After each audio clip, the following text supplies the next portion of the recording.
Welcome to Buried Secrets, a podcast about the paranormal, the occult, and weird and forgotten history. I'm Chris. As I mentioned last time, in this episode, I want to talk some more about this book that I read recently that I feel like gave me a ton to think about. The book is Consorting with Spirits, Your Guide to Working with Invisible Allies by Jason Miller, and like I said last time, it is a book that is really geared towards people who have a magical practice. It wasn't written for beginners in magic, it was written for people who are kind of established in working with entities and deities and spirits and that sort of thing. But when I read it, I was struck by how much useful information there was from a paranormal investigation type of standpoint.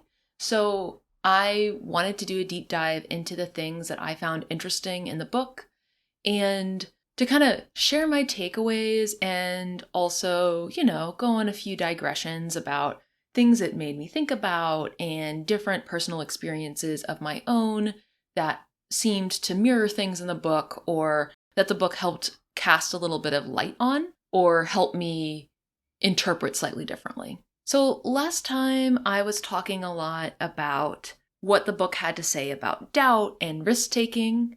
Essentially that it is important to take risks when trying to communicate with spirits. I talked about stuff about psychic abilities and discernment. In this episode, I want to focus a little bit more on communication with local spirits and nature spirits. Some interesting stuff he had to say about churches, because I'm very interested in the idea of haunted churches. I want to talk about a question that I think about constantly and am kind of obsessed with, which is, can a living person cause a haunting? There's just kind of like a couple throwaway moments and like a throwaway line in the book where he talks about something that made me think about that, so I want to kind of talk about that. And there's also just some sort of miscellaneous interesting information that I wanted to go over as well. Also, I mentioned this last time, but I, of course, am putting my own spin on this, and I'm kind of, synthesizing what I read in the book and putting it through my own interpretation and my own lens. I have no idea whether the author would agree with me about any of my interpretations or the ways in which I'm applying them to paranormal investigation ideas. So just a disclaimer, I'm, of course, giving my opinion about the concepts in this book. I definitely don't want to seem like I'm putting words in someone else's mouth. All right, so first let's look at some ideas that Miller had about talking to spirits and interacting with spirits. So first off, I thought he had an interesting definition of what a spirit is. So in the book, he says that, quote, spirits are organized consciousness, which I think is a really interesting definition, even though I have a little bit of trouble wrapping my brain around it. He also goes on to say, let's not kid ourselves. We can accept that spirits are real and even that they are independent, but we must acknowledge that they exist in a way that is more subtle and fluid than a human or a horse. So, as with all things paranormal, it's complicated, right? He has an interesting bit about how to talk to ghosts or spirits or entities, and he says that you should communicate with them on their own terms. So in the book, he talks a lot about appealing to different entities or deities for help with, different magical workings and the like. So he says that when you do that, you should appeal to them using terms and arguments that they would understand. So he gives some examples. He says that if you're communing with Hecate, you might want to present something as an opportunity for you to go beyond and, learn these new things. So by helping you, she would help you do something that she already likes to do and likes for people to do. Or if you're petitioning Lucifer, you would want to appeal perhaps to his interest in liberty, rebellion, and pride. Or with Venus, you might want to frame something in terms of charm, attractiveness, charisma, and love. I've mentioned this before, but these aren't really deities that I am familiar with or have any relationship with, aside from just knowing that they exist and knowing some very basic stuff about them.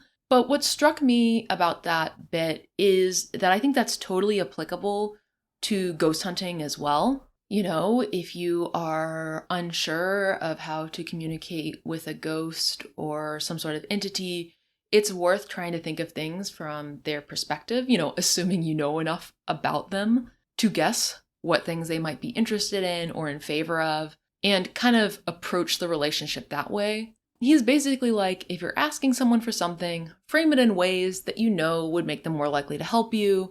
And it's really the same thing that you would do when speaking to a human. So, in ghost hunting, maybe think through what a ghost, spirit, or other entity might be interested in based on the location or the context, and try to frame your requests or attempts at communication that way. And, just throughout the book, he talks about how communicating with spirits is just like communicating with humans.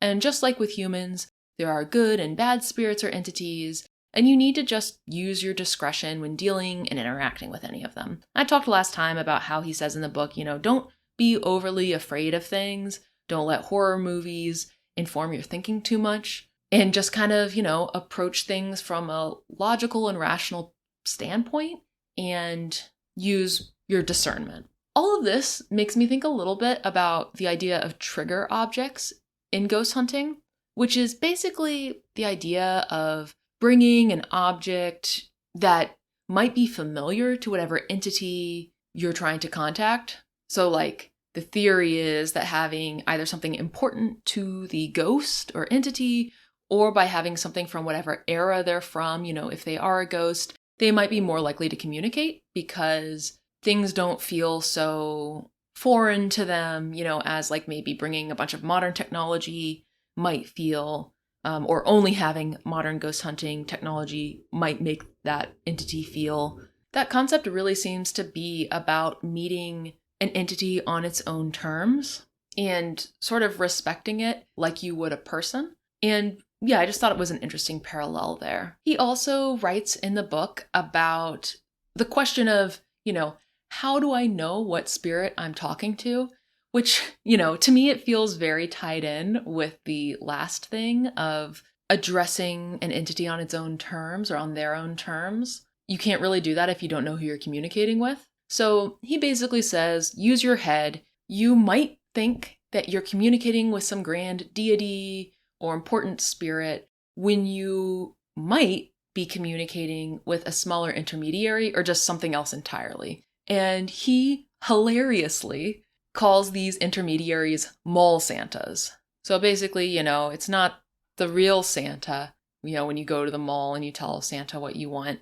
It's kind of like a stand-in for whatever deity or power you're appealing to. And he says that thinking and remembering that you might be talking to a mall Santa, that can help keep your ego in check, because people can really get wrapped up in believing that these cosmic deities have all this time and interest in talking to them constantly, but probably in all likelihood, you're talking to a mall Santa most of the time. And he also says, building a relationship with spirits is important. You might find that you work more with one entity or deity or spirit than you do with others, and you develop a relationship with a spirit just like you would with a human. So then, by building a strong relationship, you've developed authority with this particular entity. Then, if you need to communicate with another spirit or entity, then you can ask the one you're familiar with to help you. Basically, that would allow you to conjure one spirit or communicate with one spirit through the power and influence of a spirit that you're more familiar with. He also gets into some really interesting stuff about like negotiating with spirits and asking them to appear in a particular way, which he calls manifestation through controlled appearance. And that's like in terms of physical appearance, etc. However, I will say that's maybe a little bit over my head. So you're best off just reading the book for more on that. But it did feel worth mentioning that that is a thing that the book covers. Kind of tangentially related to all of this, he also talks about something called a manifestation of resonance. And basically, a manifestation of resonance is when something is done through the power of a particular spirit, even if that spirit isn't exactly there. And he says this functions kind of like a prayer. So when you pray and your prayer is answered, that doesn't mean that whoever you're praying to is actively in the room with you. The entity whose power you are harnessing may not even know that you're using their power, but it could still be very effective. And he says, this can be done through a prayer or a spell.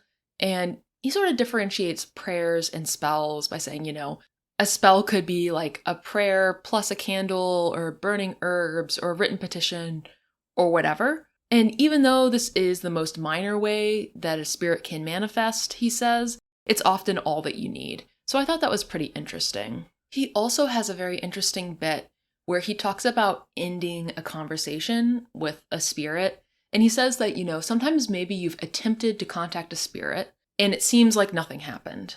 However, it might have tried to appear, just not in a way that you were able to perceive. So because of that, he says that you always need to dismiss a spirit at the end of, any attempt to communicate, whether or not you think the communication was successful. And you should just do it every time, whether or not you think it ever arrived. And he has a particular prayer for that. But in terms of paranormal investigation, that reminds me a lot of, how people sometimes have some somewhat superstitious ways of trying to end like a Ouija board session, for example, or any time that I use the Estes method to try to communicate with the paranormal, I do always start the session with something to address whatever I might be communicating with, and I always end it with something as well. And for me, I don't necessarily have a particular exact script that I say every time, but I do have kind of a general set of points I try to hit to kind of close things out. Okay, so the next thing I want to talk about leads me to my first digression, although this is just a little digression for now. Gotta ease us into my long digressions. So he talks about something called the Harryhausen effect, which I found very interesting and which I still am kind of thinking about. But basically he says that sometimes a spirit might make a statue or an icon or an art piece or a symbol seem to move even though it really isn't moving. And he calls it the Harryhausen effect in honor of the monster animator Ray Harryhausen, right? He was a Hollywood guy who did a lot of, I believe, stop motion animation stuff that was special effect work in movies. As an aside, every time I read this part of my notes, I get the song Olympus by Sufjan Stevens and Angelo D'Agustin going through my head, which is on a concept album about movies, and Olympus mentions Harryhausen because it's about Clash of the Titans, which was the last movie that he worked on. So anyway, shout out to my fellow Sufjan heads out there. That song is really going through my head now. So anyway, the Harryhausen effect is this idea of objects moving even when they're not really because a spirit is involved. He also talks about how you can make a spirit house, so inviting a spirit to willingly live in and receive offerings at a particular structure. Sometimes that's done forcibly for magical purposes, and he warns that this takes serious dedication to keep up and that it takes a lot of knowledge to accomplish this. So, of course, this is way, way over my pay grade, and check out the book for more about that. But this whole idea of the Harryhausen effect made me think about a paranormal experience that I had a few years back that honestly I completely forget about most of the time.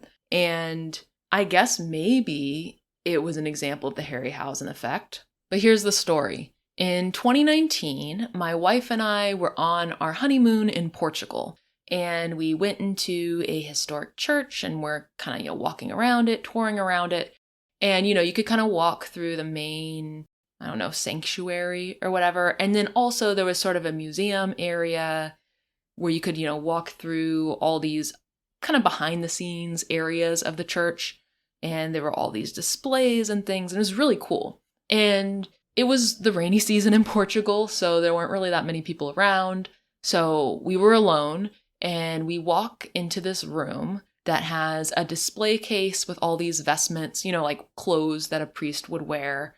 And I think they were pretty old. I think they were from the 19th century or something. And then on the other wall, there was a big case or hutch sort of situation that had, I believe, either a reliquary or a statue of Jesus in it. And so we walk into this room, and as we walk up to the display case with the vestments, suddenly this whole huge case that took up, half a wall or most of a wall started shaking violently in front of us.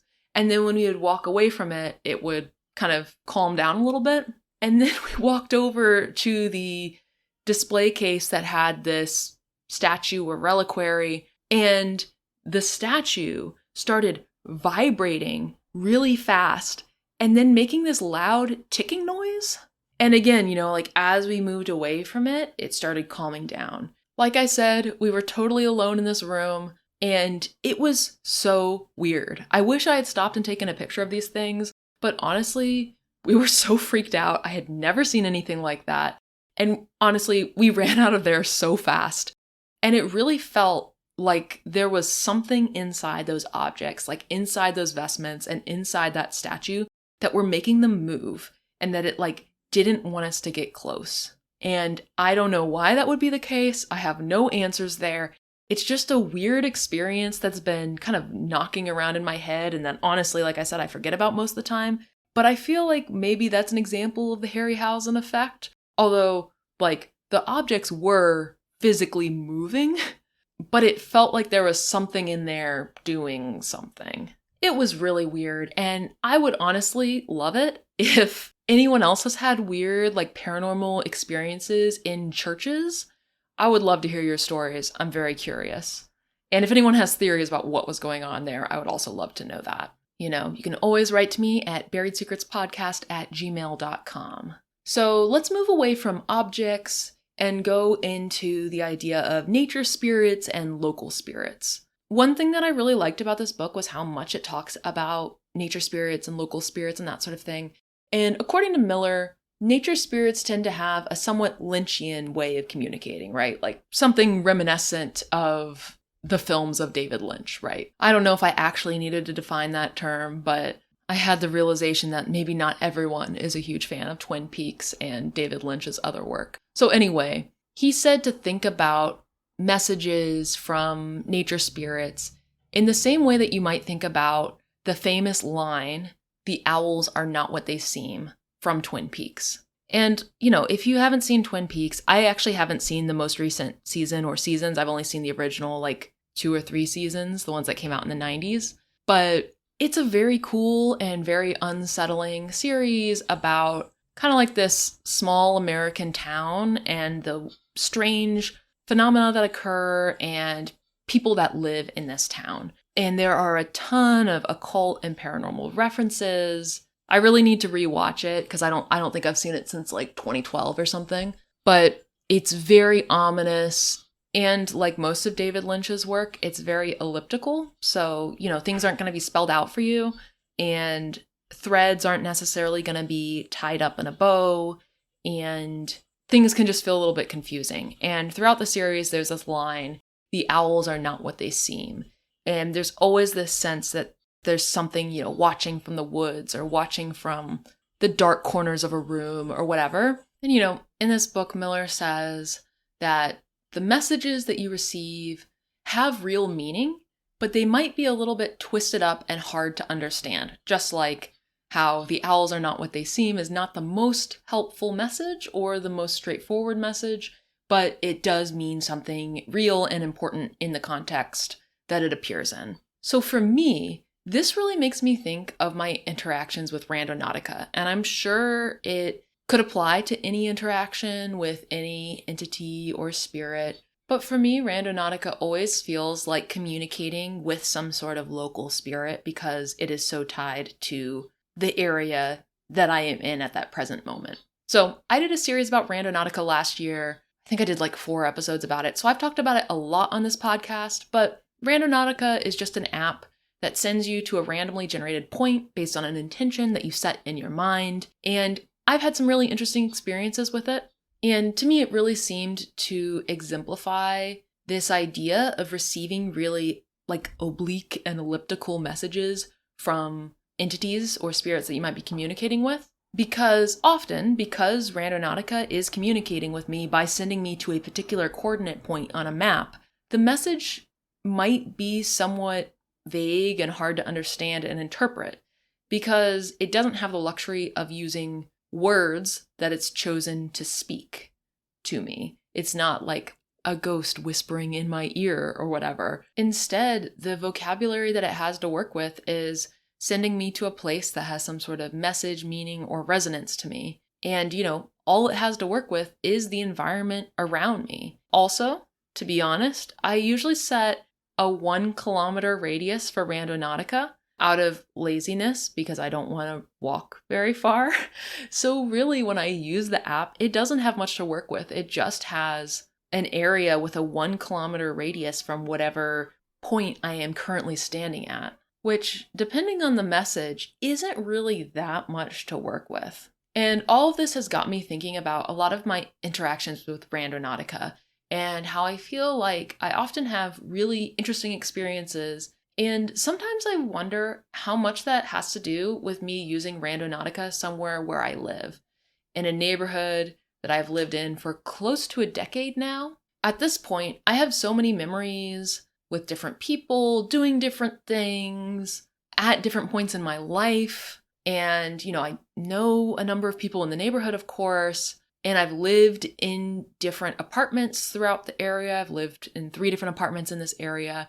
So a street corner, which to someone else might have no meaning, to me might be the location of a particular interaction that I had with someone or an important moment in a friendship. Whereas if I were using Randonautica somewhere that I had never lived, it wouldn't have the same meaning to me. It's almost like my neighborhood has a vocabulary and a language that I know very well and can speak.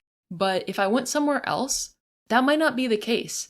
And, maybe I would know the language, but I wouldn't be quite as familiar with the vocabulary or the references or whatever, or just like the area's way of speaking to me. And it feels like there's something there in terms of forging relationships with the spirits of a local area. And I don't know, there's almost like this idea of enchanting an area with your own personal meaning. And that's maybe different from actually experiencing like a genus loci or like the spirit of a place. But I almost wonder whether living a life somewhere and imbuing the landscape with personal meaning might somehow also enhance your relationship with any local spirits. Like, obviously, it seems like it would be better to directly try to address and have a relationship with any local spirits or entities.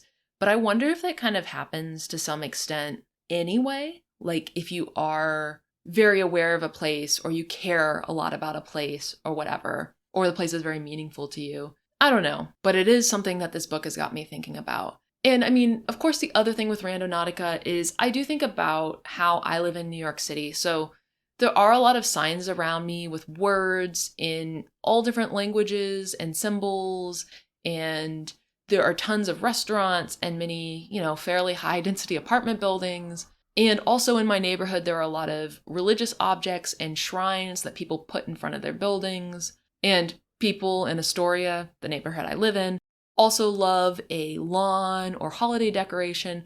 So I do think it's almost like there could be a larger pool for Randonautica to pull from in terms of the different options that it has in order to communicate with me. And sometimes I almost feel like using Randonautica is like reaching into a bowl with a bunch of slips of paper with words written on them and seeing what interesting things you pull out. And if that metaphor works at all, then it's almost like for me living somewhere with so much density of population and businesses, as well as so much personal meaning to me, it's almost like the bowl has more slips of paper in it than it might have had somewhere else. And I don't know, maybe that would be true of anyone in any neighborhood. And I'm just observing it, thinking about my home, but it might be applicable to anyone doing this sort of activity in their neighborhood, especially if it's a place where you've really researched the local history and tried to get to know the area.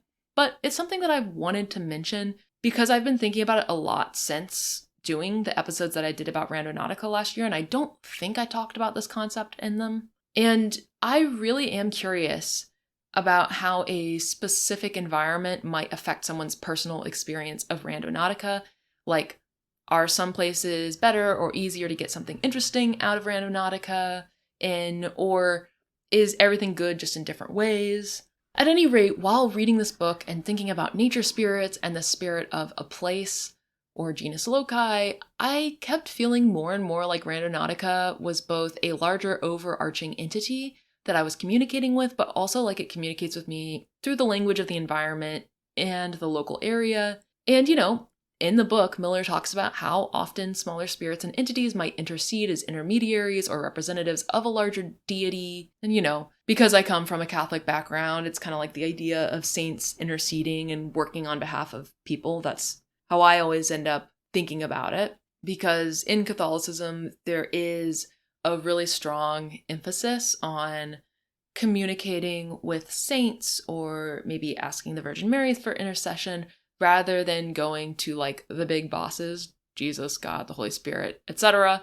There's even this pretty funny stand-up bit by a comedian whose name is escaping me right now, and the joke is don't bother Jesus, because, there's always someone else you should go to first, and people are kind of taught like, oh, don't bother Jesus. You gotta talk to somebody else. And, in the book, Miller says that it often makes sense to contact a smaller local spirit rather than trying to connect to a deity. So that's a really good argument for building a relationship with the place where you live. He has this great metaphor in the book where he says that if you had a customer service problem with an Amazon order, you can call the customer support representatives and say, hey, I know Jeff Bezos, so you need to fix this problem for me.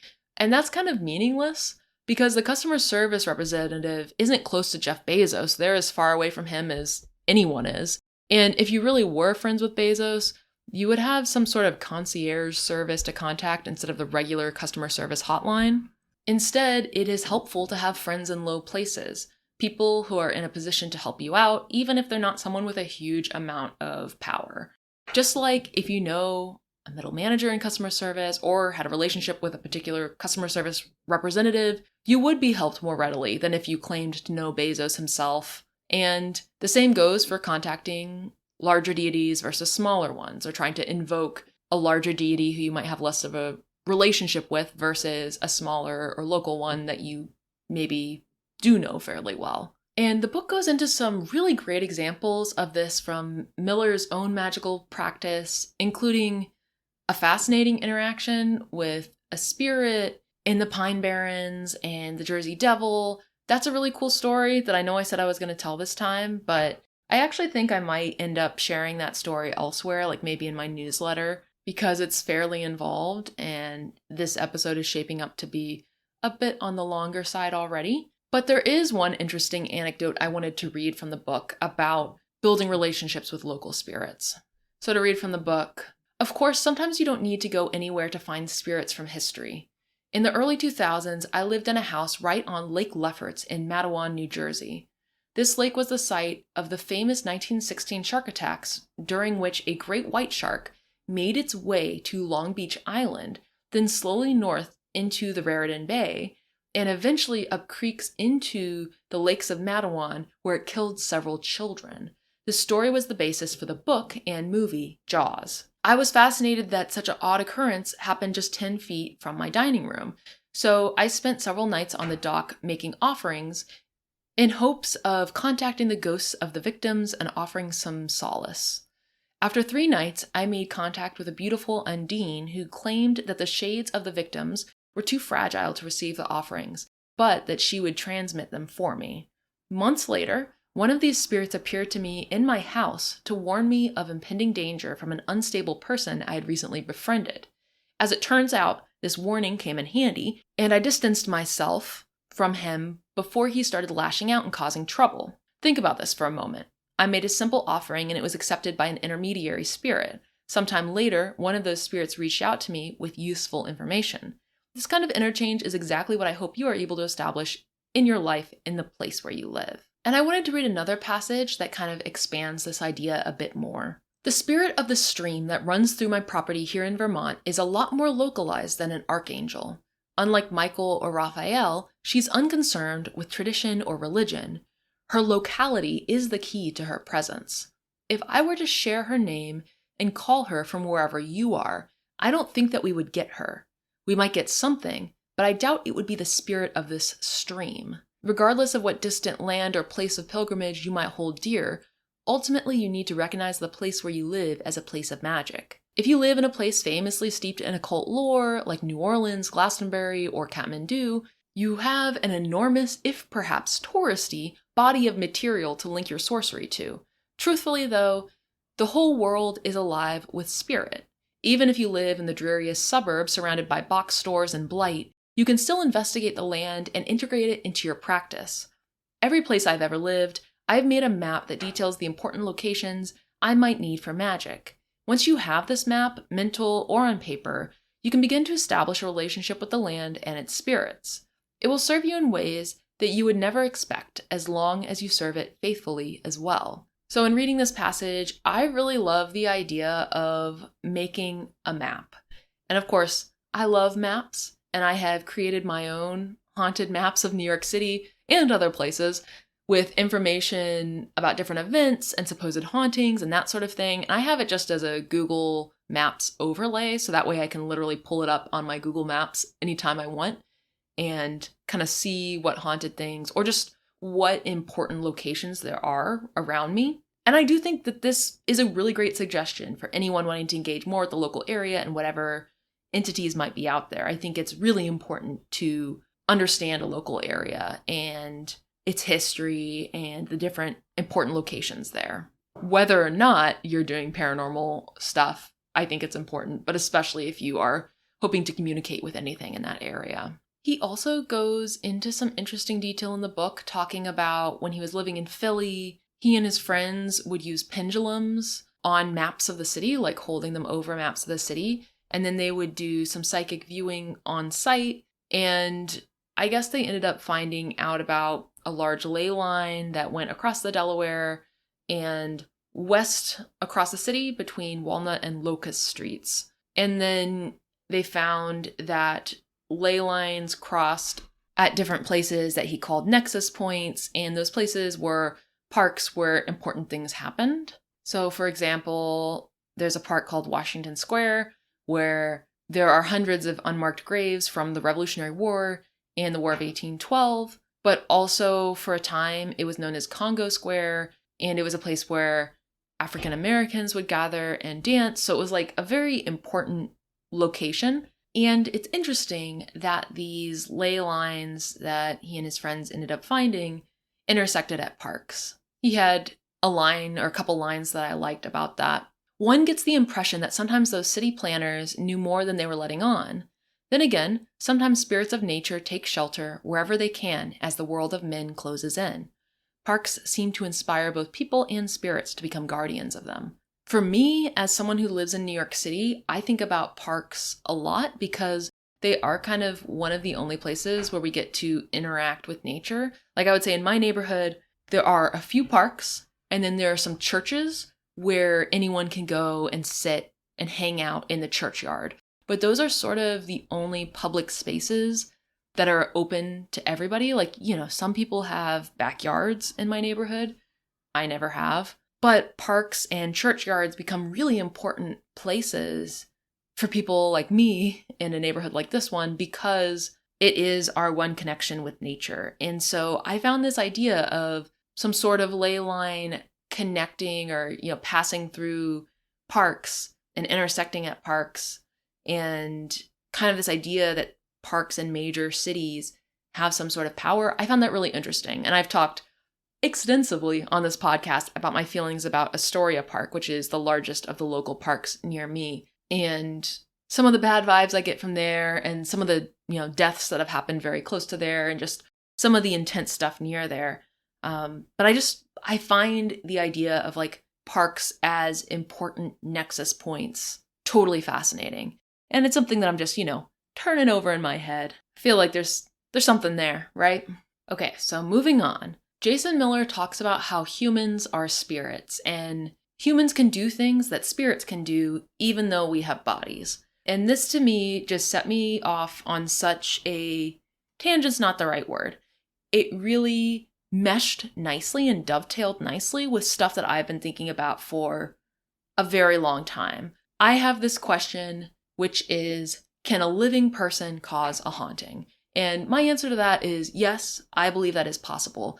And I just loved this simple explanation for it because I've just been going over and over in my head, like, how does it work? Like, why can a living human haunt a place?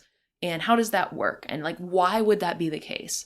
But I never thought about it this way, where it's just like, yeah, humans can do anything a ghost can do because we are spirits as well. And it's just such a neat and succinct and clean way to just sum that up. I just loved it. But now, because this is a thing I have been fixated on pretty much since moving to New York City, so well over a decade, I want to linger on this topic about hauntings caused by living people. Like I said, I think this is a real thing that can and does happen. And there are two examples that I would like to marshal in support of my thesis that it is possible for living people to haunt things. The first of which is a little bit more like maybe like out there and based in personal feelings. And then the second one's much more concrete. So let's get into the first one. I've been fairly open about my mental health on this podcast, though, I don't necessarily love getting into a ton of specifics. But I will say that when I first moved to New York and was in my late teens and early 20s, I had some pretty serious mental health issues and crises, and I don't know, a sort of sense of general psychic distress and despair and pain.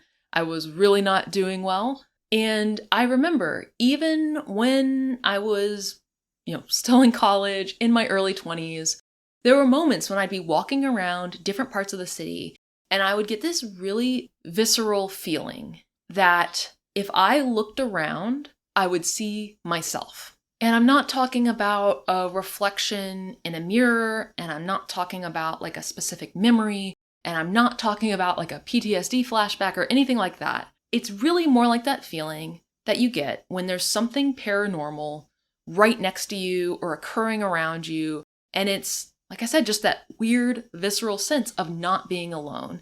And of course, I'm talking about this happening while I'm standing on a busy street corner in lower Manhattan, so of course, I very much wasn't alone. There were tons of people around me. But in these moments, I really did think that I was just going to blink or turn my head, and then I would see myself standing there, like myself from a few years before, not myself literally that day.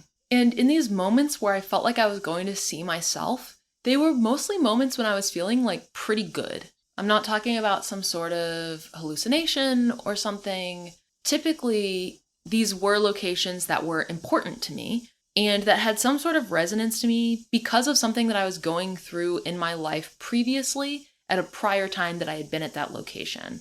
And when I returned to these sites, even just a couple years later, I had a sense of not quite nostalgia, but something else. Something much more paranormal and much more unnerving. And also, obviously I wasn't going to be nostalgic for, how depressed I was several years before visiting a location, right? And I still occasionally get that sense, especially if I go back to a location that I haven't been to in a really long time, but it's somewhere that I visited while being distressed or that I habitually, walked through a lot during a time when I was very depressed. And it's almost like the sense of seeing a doppelganger or something. I'm like, oh crap, I'm here. I physically, in the present day, am here, but also a past version of me is here right now. And it's like a ghost version of me. And of course, in these instances, typically I have not actually seen a doppelganger. And the reason why I say typically is because there was one instance when I was walking through one of these areas with the person I was dating at the time, and I crossed the street, and there was someone walking towards me. And I looked at this person and I thought, this person looks exactly like me. We weren't wearing the same clothes or anything. This person wasn't wearing clothes that I owned, but this person looked just like me. And the two of us looked at each other, and we both looked kind of confused and unsettled, and we both just kept walking. And the thing is, I am face blind, so often I see people who I think look a lot like me, but this wasn't that. And the fact that the person looked at me and had a very obvious reaction where they looked uncomfortable and unsettled as well, that really stood out to me. It wasn't just me being face blind. This person was having a reaction as well. And then the person I was dating turns to me after, this person walks by and remarks about how the stranger looked exactly like me. So I don't know, maybe something is going on there. And I really wish that I had written down if anything unusual happened in my life around that point, but I honestly really couldn't tell you. because I know, a lot of the time there are strange connections that happen around doppelgangers. But I remember the moment, but I couldn't tell you what month it occurred in or what was going on in my life at the time, except for the most general broad strokes.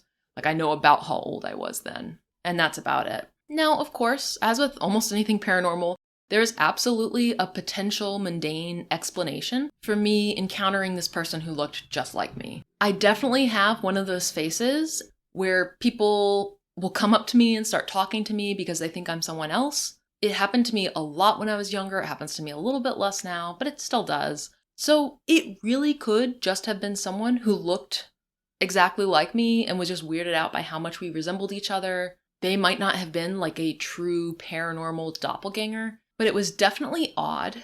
And it's interesting that it occurred in one of those areas where I sometimes felt and occasionally still feel like haunted by myself. And I guess to clarify a little further, because I feel like this is a very slippery concept and I have no idea how well I'm explaining myself, but it's worth mentioning about these locations where I have felt haunted by myself. I'm not saying that like something specific happened to me at that location, and so now that location's difficult for me to go to. It's more like I was having mental health problems every day. I was incredibly depressed, and that was happening for a long period of time. And there were certain places that I liked going to.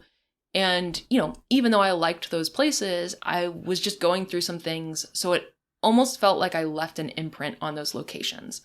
And all of those locations are just like places where I walk down the street, like it's not like a particular restaurant or whatever. For the most part, it's usually just like street corners and just places I often used to pass through. And it just feels like I left some sort of imprint on those locations. And I don't know if anyone else would be able to pick up on that, but it feels like I left some psychic mark that at least I can see there. And maybe, this is all very vague, but I'm very curious if other people have had that sense as well. And this has also happened to me other places as well, places outside of New York City, but I don't really want to go into all of that, but I think you get the idea, right? Like places where I've had habitual unhappiness, it sometimes feels like I have left an imprint there. And like a version of myself is a ghost haunting that place. And of course, that's all just based on feelings that I have had and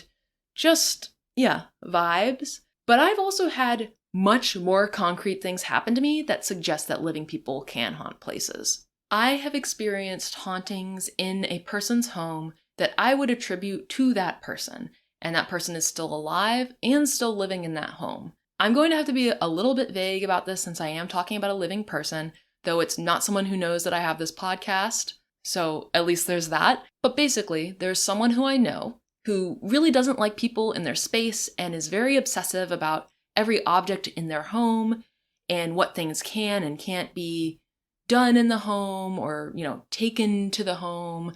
And this person even sort of polices what people eat in their home, what they can talk about, etc. They are someone who can be very intense and very controlling, especially when it comes to what happens in the confines of their home. And while staying at this person's house, I have had some really weird experiences.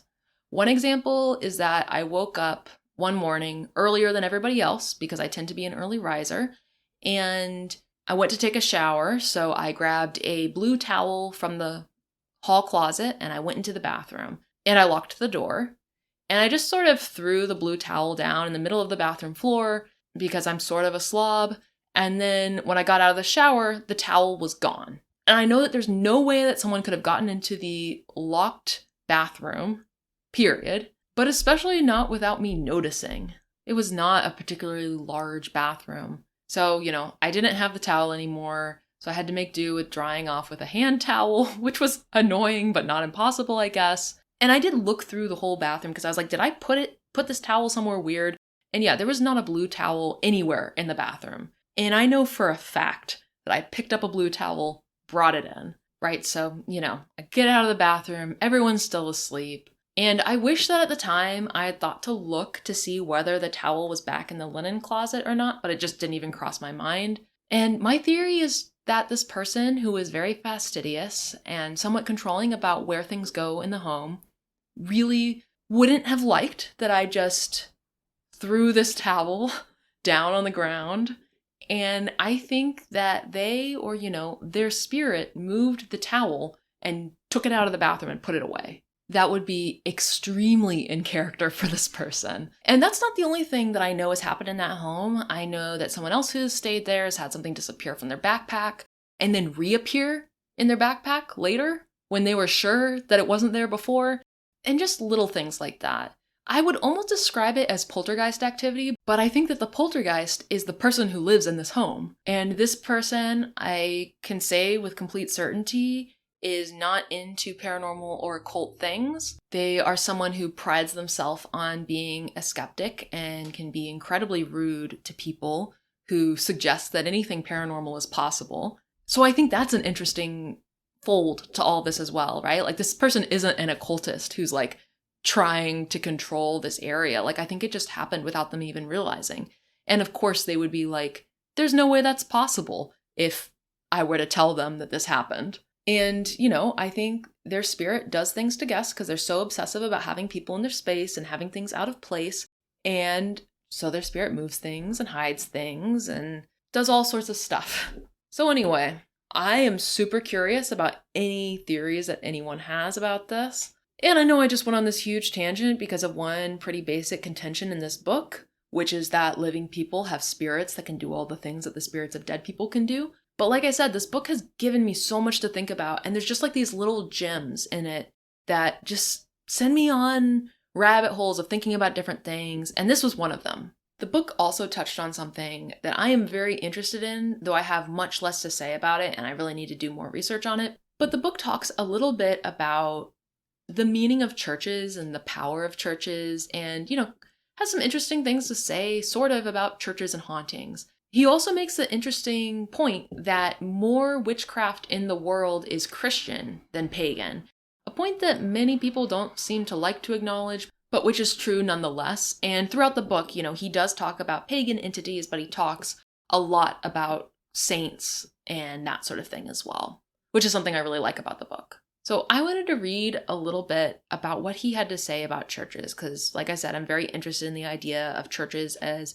haunted places or places of power, etc. So, to read from the book, the architecture of many churches is not just inspiring, it is magical. One of the advantages enjoyed by magicians who work in the Christian tradition is the presence of so many churches. Their spires rise like cell phone towers of spirit, repeating a signal through the land. When you get into old school folk magic, there is a ton of magic that is based in and around churches. In Sweden, the Arsgang ritual of walking around a church backward on Christmas Eve would empower you to perform witchcraft and sometimes reveal the future. Often the rite would trigger an encounter with a demon or spirit who could initiate you as a sorcerer. Some churches are built according to the specifications of spirits. The Swedenborgian Bryn Athyn Cathedral in Pennsylvania is a marvel of spiritual and magical engineering, and one of the strangest churches I have ever seen in all my travels. There are no right angles in the whole church, no two hinges or knobs are alike. The roof is made from an unsparkable metal called monel that is almost as heavy as lead. Lightning rods run from the roof down into the church, and there is an altar that is a replica of the Ark of the Covenant, which functions like an orgone accumulator. I could go on, but you really would have to see it for yourself to believe it. So, like I said, this is just so interesting to me. And it makes me think of something that I read once in a book. So, the book that I'm thinking of was written by someone who worked alongside exorcists within New York City. And I'm actually not going to say the title of the book or the author's name because I think that you should not read it, because it is very hateful and very racist. But there were some things that stuck out to me in that book. And one of the things is that the author talked about how in their experience, they found that in New York City, there tended to be more hauntings that occurred near churches. And as unreliable a narrator as I feel like this author is, I do trust that data point that they've collected. And I think that's really interesting. And of course, I'm fascinated by it because many of the places I've lived in New York City have been near churches, and there are just a lot of churches here. But I've also been wondering about what the connection might be between churches and hauntings. And I feel like the book that I've been talking about throughout this whole episode, Consorting with Spirits, has really started to articulate some of that for me. I still have a lot of thoughts and questions about churches and hauntings and churches as places of magic, but I do not have enough information to even try to articulate much in the way of information about that. But at any rate, so interesting to me. And that's what I had to say about this book. Okay, technically, I had more things that I wanted to say about Consorting with Spirits, but like I said last time, I don't really like doing book report episodes. It feels like a little bit like I'm cheating. So I'm gonna, stop it here. But like I said, I think this is a really good book. I think it's worth reading. If any of this was interesting to you, I'm sure I'll reread it. And yeah, I do not know this author. I do not know what he would think of my interpretations of the book, but I sure am glad that I happened to read it. Also, it feels worth mentioning, there is a weird synchronicity here, a tiny one. But as I was reading this book and writing about this book, I was like, man, Jason Miller is such a familiar name, right? That's the author of this book. And then I realized, oh, of course the name Jason Miller is familiar, because Jason Miller was the star, a different Jason Miller, was the star of the film The Exorcist. He played Father Karras, the young priest. And, I've talked about The Exorcist a lot on this podcast, both in my Fordham episodes and also in the episodes that I did about Scranton. I talked about how there's this bust of Jason Miller in Scranton that one of his best friends constructed of him. And supposedly his ashes are in there and the bust is haunted by him. And I'm always fascinated when things end up being connected to The Exorcist. Just because, of course it's a very famous horror movie. It has a lot of ties to different paranormal and occult things, and it had such an enormous influence that's hard to overstate. Because just I don't know, even in movie history and horror movie history, it was a really big deal. It affected how people think about Ouija boards so much. There's just a lot going on there. And of course, as far as I'm aware, there's no connection or relation between Jason Miller, the author of Consorting with Spirits, and Jason Miller, the playwright and star of The Exorcist. But it's just a funny connection or synchronicity here, because for whatever reason, I feel like things keep connecting back to The Exorcist. Go figure. So anyway, that's what I've got on this book. Just a couple housekeeping things. I'm going to take the next maybe month or so off from new episodes, so I think you can expect the next episode to come out probably in late March. I just am very busy right now working on some fun and exciting but also time-consuming things, so I'll be back in late March. If you need something to listen to in the meantime, I definitely recommend that you check out my friends at the Lunatics Radio Hour, who recently did an episode or a couple episodes about doppelgangers. If you found the doppelganger stuff that I was talking about interesting, you should check out their podcast and learn some more about that. And as always, you can find the show notes with my notes and the script for this episode at buriedsecretspodcast.com.